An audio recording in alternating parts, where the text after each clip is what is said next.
Welcome to Equipping Leaders, a podcast where I share and discuss resources, tools, and information to equip leaders to build creative, cohesive teams through culture and leader development.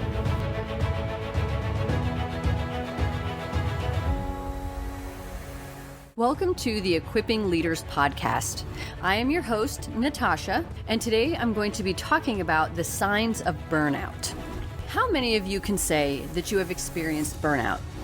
Most people would have their hands raised because burnout happens to most of us. We work too many hours for too long and do not use or have the right tools to keep us in balance. And when I say balance, I'm not talking about work-life balance, but instead I'm talking about the balance that comes from a well-cared-for mind. And that's balanced emotions, balanced reactions, and balanced thoughts. Burnout is caused by being in a prolonged state of stress, and it has mental, emotional, psychological, and physical impacts on us. We can handle stress. Stress is often necessary for us to get better. Being pushed to your limits, and then a little bit beyond sometimes, is a process that can make us better at what we do and improve our skill set. Stress itself is not the problem here.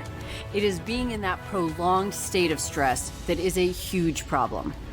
When we experience stress, our hypothalamus triggers our body to respond, and then our adrenal glands release hormones, specifically adrenaline and cortisol. When adrenaline hits our bloodstream, our heart rate and our blood pressure are elevated, and our body goes into support mode.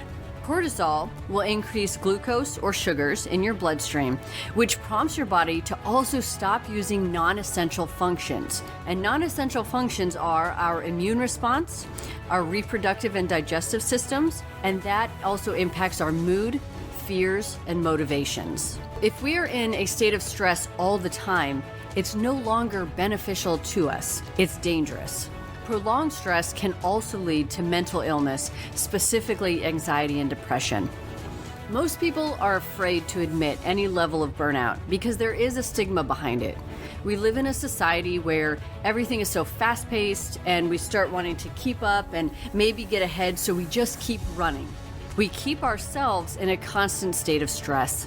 People can sometimes attribute prolonged stress to certain environments, but it is something that is felt and experienced across every industry.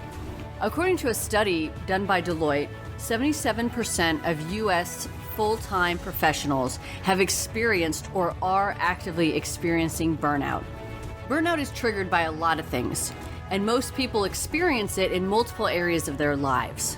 Deloitte also reported that some of the most common drivers of employee burnout is a lack of support or recognition from their leadership, unrealistic deadlines or result expectations, and consistently working long hours or on weekends.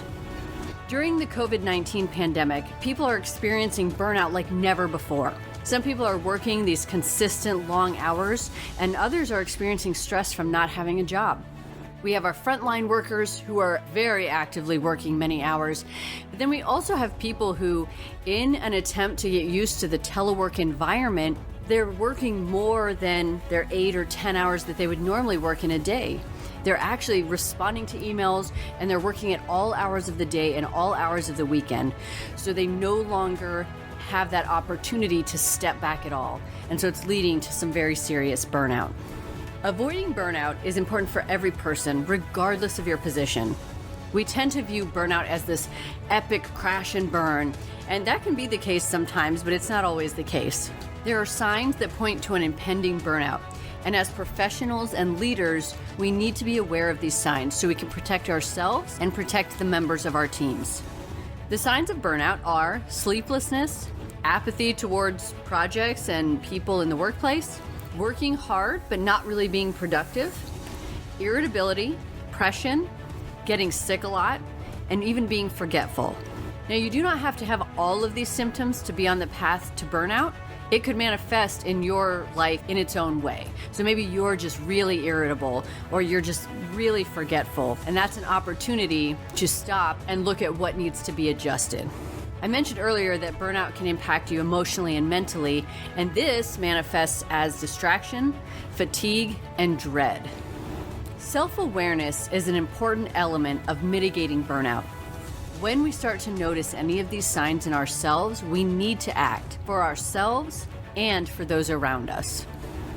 We need to have tools and resources so we can take care of ourselves when these signs emerge. A support system comprised of trusted friends and family members, maybe a therapist, and other people who have the tools to help you in a time of need is essential. Continuous self-care actions, such as regular exercise, meditation, journaling, and even your regular hobbies, are all things that can help decrease burnout symptoms. When you notice that you seem a little off, do an honest self-evaluation and see what you need to adjust so you can take care of yourself. As leaders, of course, we need to take care of ourselves, but it is equally important to care for those that you lead. You know your people, and when they seem off, be courageous and sensitive and ask them appropriately if they are okay, and identify resources that they have access to. It's not as simple as just saying, "Are you feeling burned out?"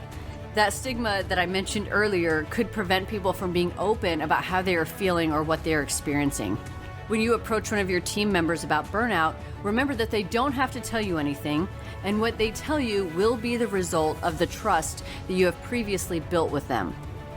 When you engage in self-care, especially in the workplace, you are showing others that self-care is important and valuable. People will imitate what they see, so taking care of yourself will empower others to take care of themselves.